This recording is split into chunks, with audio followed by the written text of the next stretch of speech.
Ja ne mogu druge pasmine nikakve, ja sam probao svakakih držati pasmina, ali posavac je za mene broj 1. To je lovna pasmina koja ima kvalitete koje ima, a to su neprikosnovene kvalitete. Lovci u pravilu to prepoznaju i koriste u lovu. To je pasmina koja traži intenzivan rad, ona se traži veliko kretanje, ona ako se ne kreće nije sretna. Pošto sam ljubitelj svih životinja, općenito znači domaćih, meni je iznimna čast bila da sudjeluje na svjetskoj izložbi i predstavljam Republiku Hrvatsku sa našom autohtonom pasminom koja je za mene nacionalno blago. Za mene su psi sve. To se ne može u silu. Idem ja uzeti psa, pa ću ja držati pse, pa ću ja kod kuje, pa tu rezultata nema. To vam se mora voliti ko svaki posao. Jednostavno se rodi čovjek za to, eto.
Posavski gonič kao pasmina, sama riječ govori da je nastao na području Posavine, južno i oko rijeke Save, gdje je šipražje šume, gdje je on svojim kvalitetnim radom doprinosio lovcima i obožavateljima te pasmine u radu.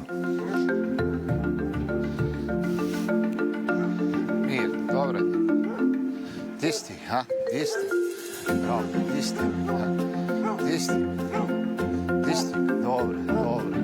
Gdje si ti? Bravo, bravo, dobro. Ja ne mogu reći da sam ja uzgajivač. Uzgajivač je neko ko drži 10 kuja, to koti, prodaje štence. Ne, ja vam imam jednu kuju, ja vam držim pse iz ljubavi, za lov. Naši su psi u kući, ja sam možda malo i cijeloj svojoj obitelji dosadan. Naš je svaki pas ušao u kuću, bio u kući na pola sata, sat. Jednostavno mi nismo u tome mentalisti, mi volimo pse, živimo za njih i cijela obitelj je uz to.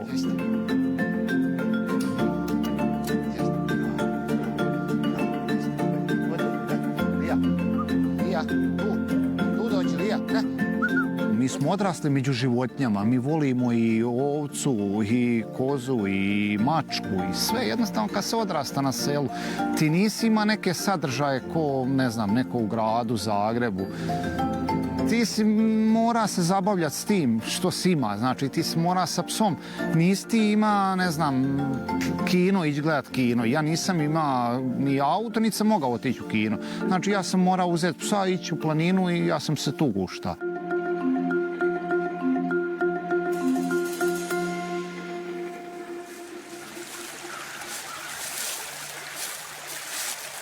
Za mene je posavac stvarno jedna pasmina koja mi odgovara karakterom, ponašanjem, inteligencijom, dobrim vraćanjem u lovu, praćenje lovca u lovu. Stvarno jedna iznimna pasmina.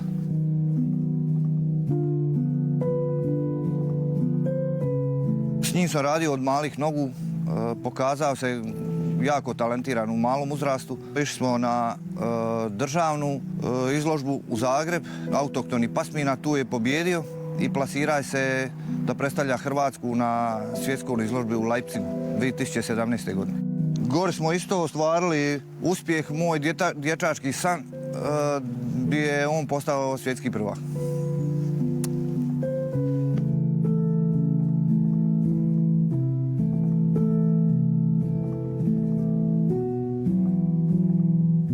Stoljećima je stvorena pasmina koja plijeni pozornost u svijetu od dalmatinskog psa, posavskog goniča, istarskog goniča, svojom ljepotom, a i radnim osobinama.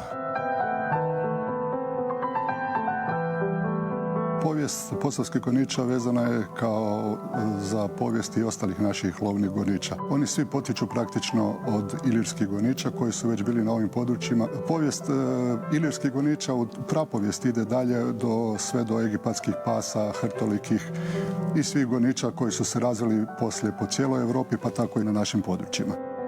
Svi selekcijski pritisci koji su na ovim prostorima, a pogotovo Dalmacija gdje imamo krški teren, od tih pasa posebno čini jedan selekcijski pritisak u kretanju i u kvaliteti njuha. Jer molekule mirisa vjetar brzo nosi, sunce brzo isparava. Psi su morali dosta temperamentno, energično, brzo pretraživati i pratiti te tragove kako bi imali realizaciju.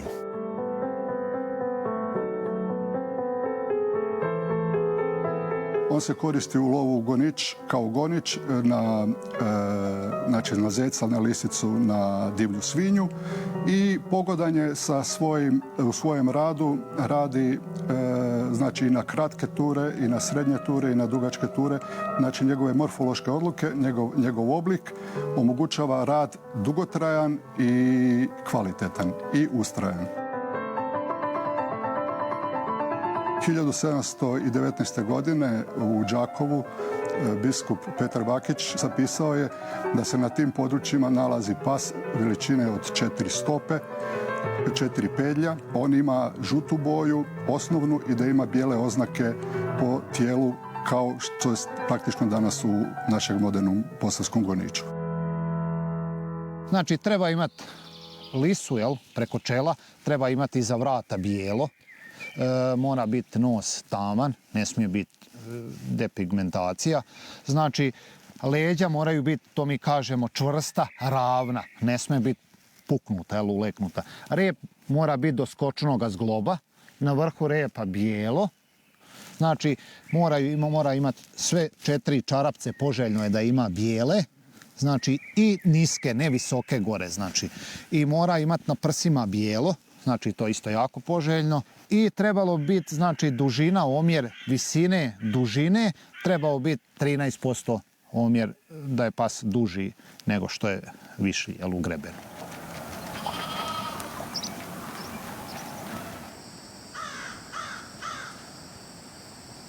Idemo, odi Jaziro, idemo,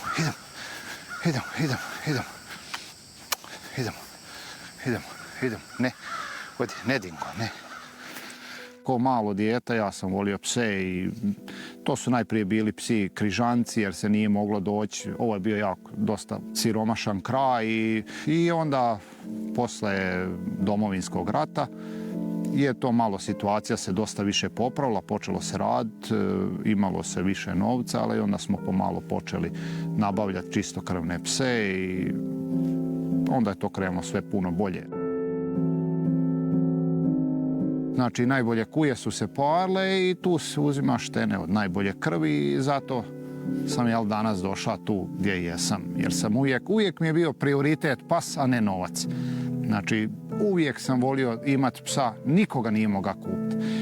Bilo je loših situacija, nije bilo kuće, auta i nije bilo markirane robe i nije bilo apartmana, ali kod mene se pas za novac nije mogao kupiti nikad. To je ljubav. Ja to ne mogu sad reći kako bi ja vam to. Ne mogu, ne znam. Idemo, Azri, idemo, Azri. Idemo, Azri, ne tamo, ne. Hajde, hajde, idemo. Idemo.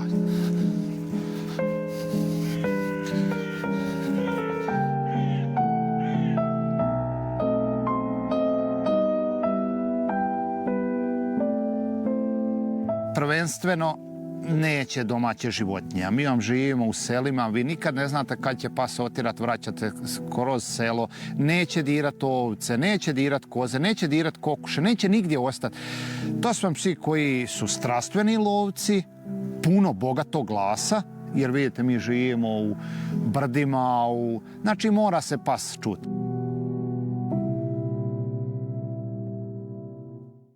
Dođi, nije to odloživost. Dođi ovdje, dođi, bravo, dođi. Bravo, tako, bravo, dođi tu, bravo. Dođi, bravo, odi ovdje.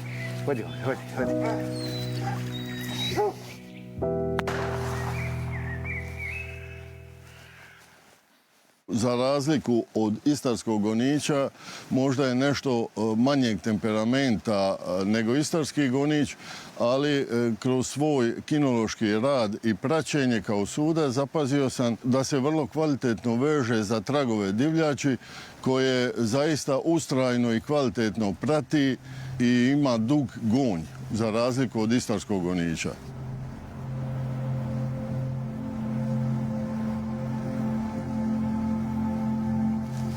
Dobar je on. Di je moj pas? Dođi. Dođi meni. Dođi ovdje. Dođi. Traži, hajde. Ajde. Traži. Pa mislim bez pasa da teško je uopće pronaći u ovim džunglu divljač. On je taj koji rješaje, pronalazi tragove, glasnim gonjom javlja da je pronašao i dotraje na puškometu. Ja lovim isključivo svinju divlju, premda oni love i svu dlakavu divljač, ali specijalizirao sam ove pase da love samo divlju svinju. Težim da on pronađe te tragove sam, što starije, da u nas je krševit teren gdje malo ima mirisa, i da ide u pretragu dalje, da ne ide blizu mene, jer tako olakšava lov svim lovcima. Znači, ono u širi teren obađe i pronađe svinju i glasno je goni sa glasnim onim glasom, zvonki. Bez njega ja najvjerojatnije ne bi ni bio lovac, da nema pasa.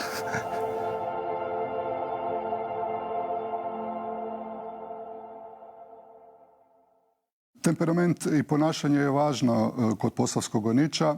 Naime, sam rad goniča je takav da ne smije biti agresivan na druge pse i to je prvenstveno. Zato jer nekada pas može raditi samostalno, može raditi u paru, može raditi u grupi goniča. Svaka neprijateljstva između pasa onemogućavalo bi tečan i normalan rad. On ima jednu stabilnu narav, miran je, nije agresivan.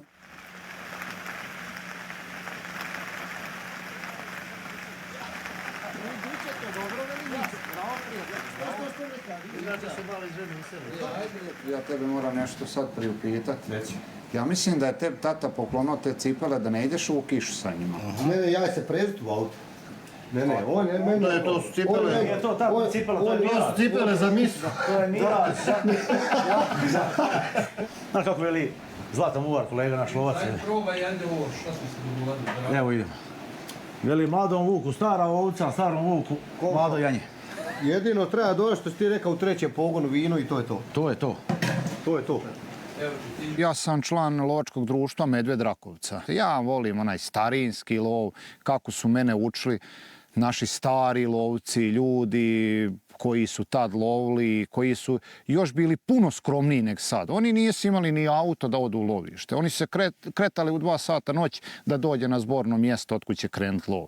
Znači ja sam, ajmo reći, možda malo i sramota u javnosti, ja sam staromodan lovac, evo, tako mogu nazvat se. Dede vidi čiju je iskaznicu zlijepio, je to njegova? Njegov, možda je. Na sliki je on. Na sliki je on, da. Znači, za mene je prvenstveno da se mi družimo, da pustimo pse, da čujemo glas pasa, da čujemo gonjavnu, da se svi psi vrate nazad cijeli, da ne moramo ići kod doktora, veterinara, da ne moramo šivati. Znači, meso mene ništa, to mene ne znači da bi ja bio lovac radi mesa. Znači, prihrana divljači, provodenje vrijeme u prirodi, ma to se mora voliti, evo, jedno. Ne znam što vam ja rekao. Dobar tek, momči. Jeste vidjeli sad, ne znam, može Andale malo objasniti kakva je situacija bila, kako pas prihvaća trag, kako ulazi u teren i što mu je sad prednost tog njegovog traženja u terenu. Ma, to je uvijek bilo, Gonič je uvijek bio car naših lovišta. Ima psi koji mogu biti korisniji u lovu, ali što se tiče planine i znači teških uvjeta, uvijek je tu posavski Gonič. Dominira, možemo mi On je ono baš lijevo dingo kubu ga trag, jel? Mada otišao. Najprije je otišao bez traga, ošao u sulfur. Nije svaki lovac isti. Ja mislim da više donesu dobra nego lošeg. Evo, tu imamo farmu, od nas nedaleko 5 km. To sve mora biti ograđeno. Nema ni u jednoj ovoj dragci, ne može držati više kukuruza, neće svinje dođe. Treba je, znači, kontrolirati od nekih bolesti. Sad vam je došla ova svinjska kuga, znači, to se jako dobro vodi briga, više se divljač ne hrani u hranilcama, to se dezinficiraju auti kad se ide u lovište, to se obuća dezinficira kad se kreće, kad se dolazi. Znači, to vam je, ja mislim da više donesu dobra nego loša. To je škola, ali to su i generacije selektirane. Ma to su naši stari napravili, ja opet to kažem. Daj mi reci sljedeći tjedan, ja vodim Ironija. Hoćeš ići ti onda? Hoću, ali ja ne mogu vam biti konkurencija. Ne, ja ću svoje onda ostao kući. Biću pošten.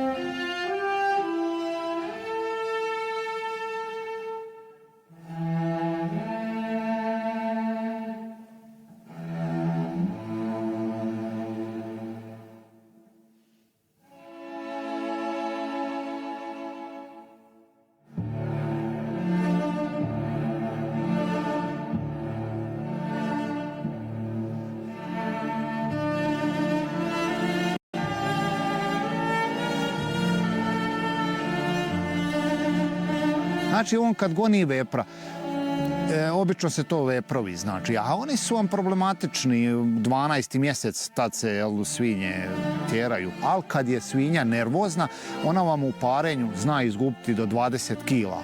I on je onda daleko moćniji od psa. Tu pas nema nikakve šanse. Jednostavno to bude tu svašta, to bude, ne bi to moga ni svako. To se obično skine jakna sa sebe, majica, kratki rukava, podveže to, uvijek se ima najlona čistoga, zamota se trakom, znači to gdje je posječen i onda ništa, idemo na šivanje. Mora biti u toplom, prvi 10-15 dana, mora se voditi na kontrolu, mora se voditi briga o rani, da ne bi došlo do zatrovanja, mora uvijek rana biti bijela, čista, uredna i...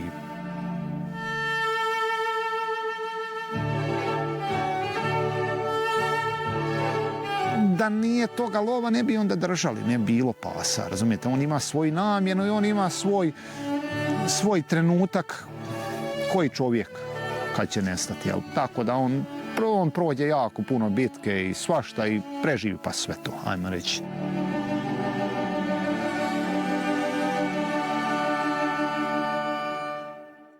Moj sin jako voli pse, moram ga pohvaliti, neizmjerno voli, svu brigu o njima vodi, možda čak još veću nego ja, moram ga pohvaliti, jedino ga lov ne zanima. On to ne voli i on ipak malo misli da je to protjeravanje divljači, ajmo reći, da to baš nije ono humano. Eto, šta ću ja sad, ne mogu, moram reći onako kako je. I on to ne voli. Voli pse, držanje pasa i ne voli to ne voli. Najglavniji im je to problem, lov. Zašto ne voli? Zato jer tu psi dosta stradavaju i on to jako emotivno kad mi dođemo u kući. On to jako emotivno prihvaća kad je pas podrapan. Da ga nisi vodio, ne bi nastrada. Ja mu kažem onda da je bio kod kuće, udario ga autom, bi skočio, udario ga auta, nije isto, veli on.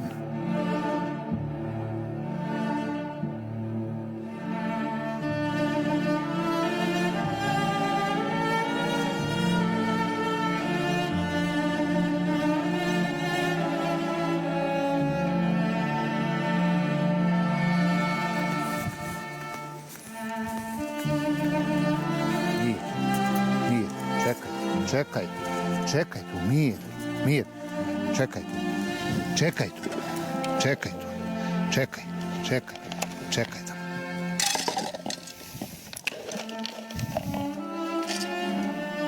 Ja još razumijem ako čovjek živi u Zagrebu, u stanu, pa ne može držati psa lovac. Uopće mi za tog čovjeka nije. Ali živjeti na selu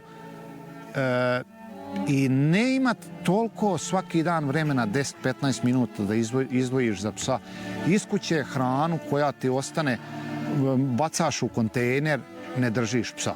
Pa to malo, ako si lovac, znači ako si položio sve legalno, ako si kinologiju odsluša, ako si, pa malo, evo, to meni nije jasno. Ja ne znam, ne mogu reći. Ja mislim, ne mora svako voliti psa, nisam ja to rekao, ali da mislim da mladi lovaca 90% ne voli psa. Mislim da je tu malo neki problem.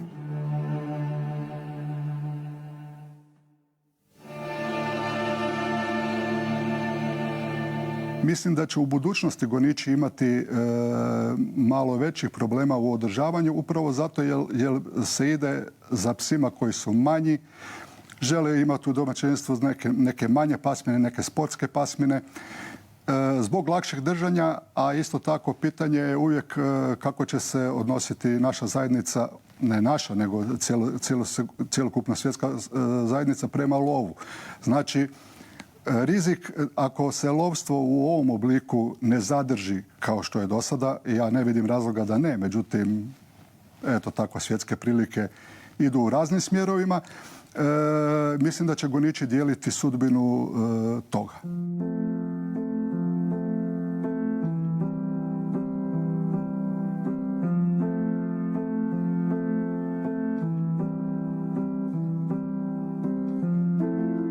Ovo vrijeme interneta i svih drugih medija doprinijelo tome da se ova iznimna kvalitetna pasmina, za nju se pročulo vani u stranim zemljama, pogotovo u zapadu Europe. Neku štenac sam dao u Francusku, imao sam dosta ponuda za njega, za njegovog oca. To nisam htio prodati jer tu se ipak radi o ljubavi, nije sve u novcu. Ja to smatram blagom.